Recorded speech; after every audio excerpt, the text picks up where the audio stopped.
Good morning to all of you. मैं अमोद ठाकुर, सेवानिवृत्त प्रधानाध्यापक।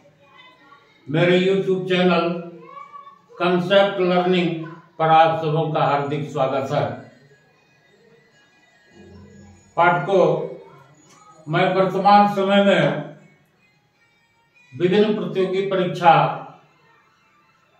देने वाले छात्र छात्राओं से बात करता हूं और पता चलता है वे साइंस, मूलतः भौतिक विज्ञान, रसायन विज्ञान एवं ज्योग्राफी, बायोलॉजी में अच्छा नहीं कर पाते। तो उनसे बातें जब मैं करता हूं तो पता चलता है कि उनमें बेसिक नॉलेज की कमी है। तो मैं अपने चैनल के माध्यम से उन्हें बताना चाहूँगा कि आखिर विज्ञान की पढ़ाई कैसे की जाए। ये विज्ञान गणित विषय रटने वाली विषय नहीं है। इसमें मूल अवधारणाओं की समझ आवश्यक है। जब तक बेसिक्स मजबूत नहीं होगा हम आगे नहीं बढ़ सकते हैं। अतः फिजिक्स, केमिस्ट्री, बायोलॉजी या ज्योग्राफी टीचिंग से पहले मैं उन प्रक्रिया के बारे में अध्ययन करना चाहता हूं जो कि विज्ञान अध्ययन में, गणित अध्ययन में घटित होता है। ऐसे तो हर एक प्रकार के विषय के अध्ययन अध्यापन यानी टीचिंग लर्निंग में ऐसी प्रक्रियाएं होती है, परंतु सक्रियता के साथ गणित विज्ञान में ही इसकी आवश्यकता पड़ती है।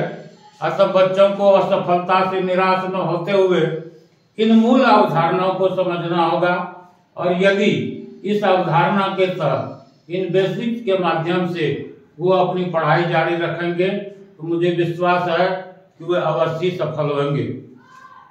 तो विषय वस्तु को समझने से पूर्व सबसे पहले अपने मस्तिष्क को, अपनी क्षमता को समझना होगा।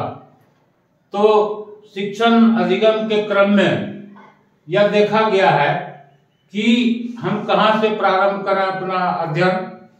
इसे मैं एक लर्निंग साइकिल के माध्यम से प्रारंभ करना चाहता हूं।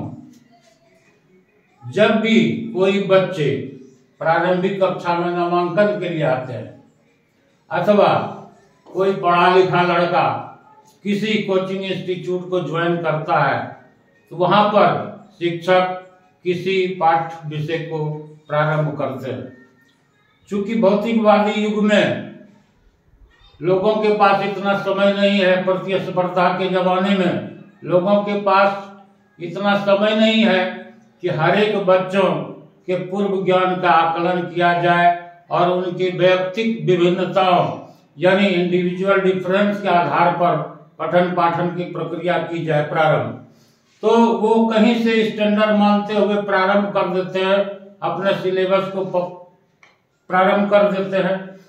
तो मेरा अपना शैक्षणिक अनुभव है, क्योंकि मैं 35 वर्षों तक यही काम किया हूं, तो मेरा अपना अनुभव है कि यदि 100 बच्चे एक साथ पढ़ते हैं तो उसमें 10 से 15% बच्चे ही कक्ष में यानी क्लासरूम में विषय वस्तु को समझ पाते हैं।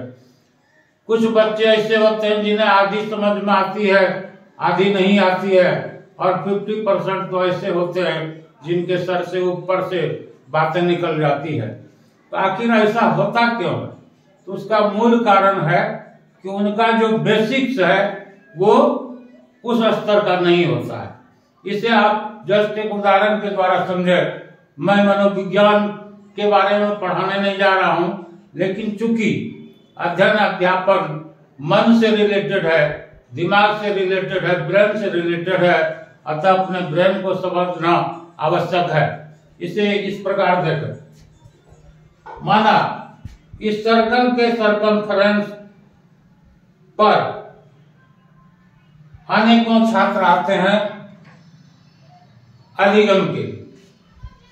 कोई इस बिंदु पर आता है, कोई यहां आता है, कोई यहां आता है, कोई यहां आता है। यानी उन विभिन्न छात्रों का जो मूल ज्ञान स्तर है वो भिन्न भिन्न होता है। यानी उनकी जो बौद्धिक क्षमताएं होती है उनमें जो पूर्व ज्ञान का भंडार है वो भिन्न भिन्न होता है। परंतु वर्तमान शिक्षण प्रणाली में कहीं एक बिंदु से प्रारंभ की जाती है। माना ये बिंदु ए है और उनके पूर्व ज्ञान का परीक्षण हो या न हो, मान लिया जाता है कि उनका पूर्व ज्ञान की कुल जमा पूंजी ए है और अधिगम प्रक्रिया के बाद जब वो निकलते हैं कक्षा कक्ष से या कोर्स पूरा करके, वो बिंदु बी है। तो मनोविज्ञान की भाषा में ए बिंदु को ईबी कहा जाता है। EB means entering behaviour. EB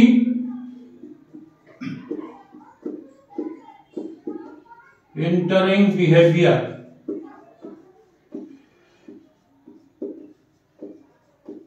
इसे हिंदी में प्रविष्ट व्यवहार कहा जाता है। और टीबी मीन्स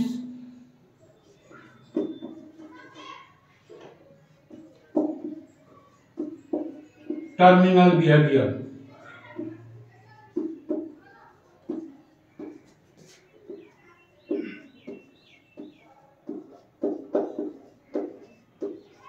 अंतिम व्यवहार।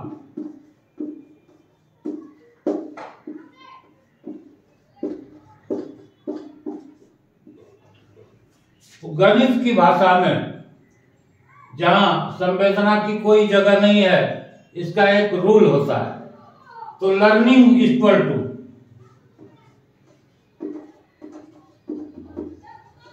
यानी अधिगम कितना हुआ, इसे टीबी माइनस ईबी कहा जाता है। यानी उनके पास पूर्व ज्ञान माना कि ए था और जब वो बी पॉइंट से बाहर निकलते हैं, कुछ सीखा होगा। सीखा या नहीं सीखा उससे मतलब नहीं है, लेकिन ऐसा माना गया कि उन्होंने कुछ सीखा। और यहां पर इनकी पूंजी है ए प्लस बी। यहां उनका पूर्व ज्ञान है ए और बी बिंदु पर अंतिम व्यवहार के समय उनका ज्ञान है ए प्लस बी।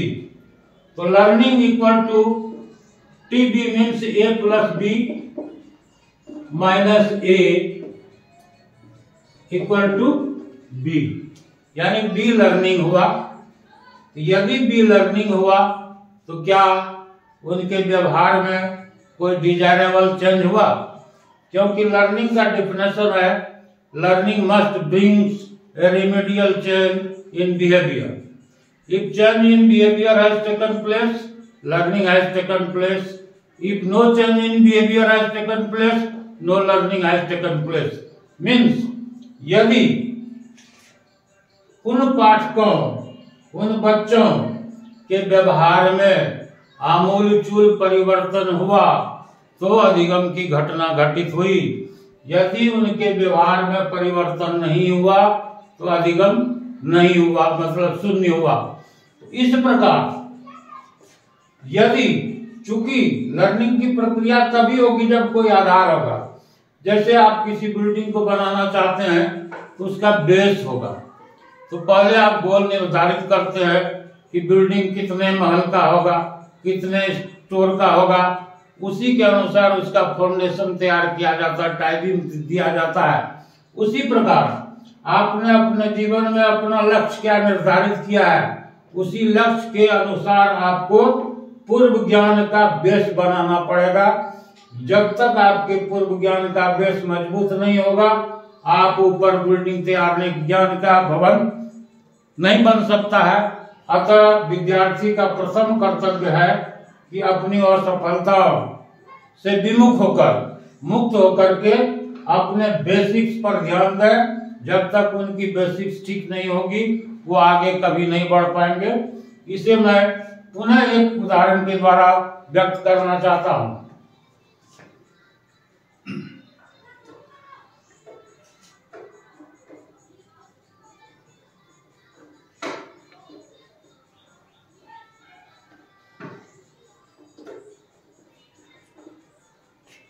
गणितीय प्रणाली के तहत तो मिनटों में लर्निंग ज्ञात किया गया, परंतु क्या व्यवहार में ऐसा होता है?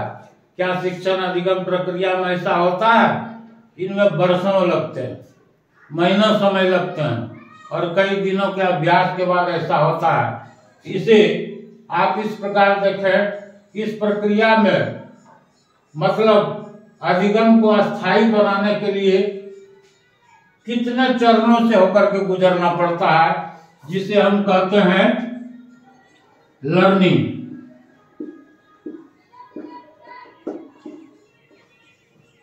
चूंकि मैं पेडागॉजी पर डीपली नहीं जाना चाहता हूं, लेकिन संक्षिप्त व्याख्या में करना चाहता हूं। यानी इस प्रोसेस में ए से बी तक की यात्रा में लर्निंग हुआ। इसमें फीडबैक है, रीइंफोर्समेंट है, पॉजिटिव रीइंफोर्समेंट है, नेगेटिव इन्फोर्समेंट है, टीचर के द्वारा इंस्ट्रक्शंस है, डायरेक्ट इंस्ट्रक्शंस, इनडायरेक्ट इंस्ट्रक्शन, प्रत्यक्ष और अप्रत्यक्ष अनुदेशन है। तो माना इस प्रक्रिया के द्वारा विषय वस्तु की लर्निंग हुई। इसके बाद क्या उन्होंने इसे रिटर्न किया? क्या ये उनके सबकॉन्शियस माइंड तक गया, परकोलेट हुआ? तो दूसरा है रिटेंशन।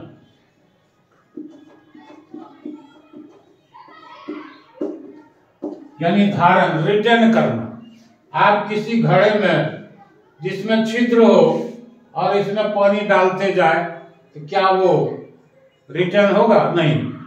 अतः छिद्र को बंद करना पड़ेगा, तभी आप पानी डालें तो वो ज्ञान आपका अस्थायी होगा। इसके बाद क्या कुछ दिनों के बाद उसे आप बुलाना चाहते हैं? रिकॉल।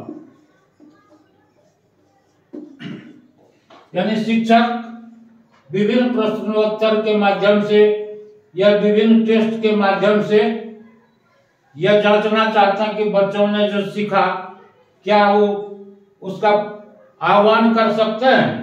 यदि आपकी लर्निंग अच्छी हुई, आपने उसे रिटर्न किया, तो अपने हो सकता है कि कॉन्शियस माइंड में वो विद्यमान न हो, सबकॉन्शियस माइंड में हो, यानी अर्धचेतन मस्तिष्क में हो, परंतु दिमाग पर जोर लगाने के बाद वो उसका आह्वान हो जाता है, वो मानस पटल पर आ जाता है, रिकॉल। और लास्ट है रिकॉग्निशन।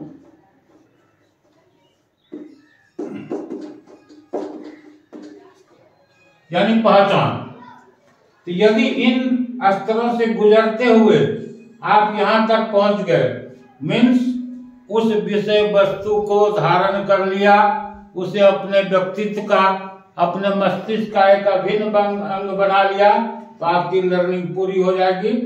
जब भी आप मस्तिष्क पर जोर लगाएंगे वो आपके मानस पटल पर आ जाएगा, वो परीक्षा में आप रिकॉल करेंगे, वो विषय वस्तु सामने आएगा।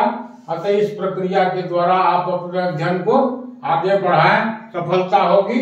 और इसे शॉर्ट में PQ equal to P into P into P। First P is practice, second P patience,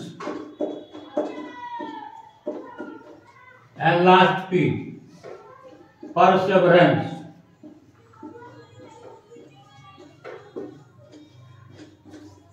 यानी प्रैक्टिस, अभ्यास एक माध्यम है, बार बार अभ्यास करने पर चीजें अस्थायी हो जाती है, सीखी हुई चीजें अस्थायी हो जाती है। पेशेंस, यानी प्रैक्टिस के क्रम में आप में उकताहट नहीं होनी चाहिए, झुंझलाहट नहीं होनी चाहिए। यदि पेशेंस नहीं होगा तो उस विषय वस्तु के प्रति अरुचि उत्पन्न हो जाएगी, आप उसे छोड़ देंगे, ये समझ जाएंगे कि मुझसे नहीं हो पाएगा और मैं नहीं कर पाऊंगा। आप में पेशेंस होना चाहिए और you should think that it is I who can do this work, यानी मैं ही हूं जो कि इस काम को कर सकता हूं। तो ऐसी भावना के साथ बढ़े और परसेवरेंस यानी अध्यवसायी बने, बीच बीच में विषय वस्तु को पलटते रहे ताकि आपके व्यक्तित्व का स्थायी पार्ट हो जाए और इस प्रक्रिया के द्वारा आप अपने आप को इनहेंस कर सकते हैं।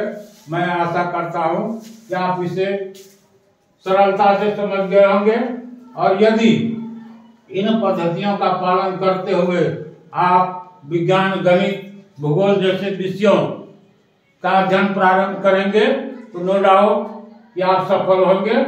और if you follow such type of instruction, I think my lecture will be proved for you just like a cup of cold water in Arabian desert. मैं अगली कक्षा से भौतिक विज्ञान में यूनिट्स एंड मेजरमेंट, केमिस्ट्री में structure of matter, atomic structure, geography,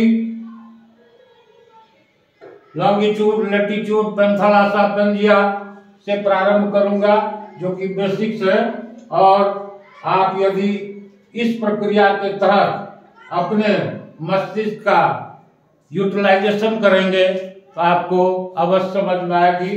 ऐसे इस सर्कल को समझाने के लिए हमें सिगमंड फ्रायड के साइको एनालिटिक थ्योरी को समझना होगा, जिसकी चर्चा मैं कभी करूंगा।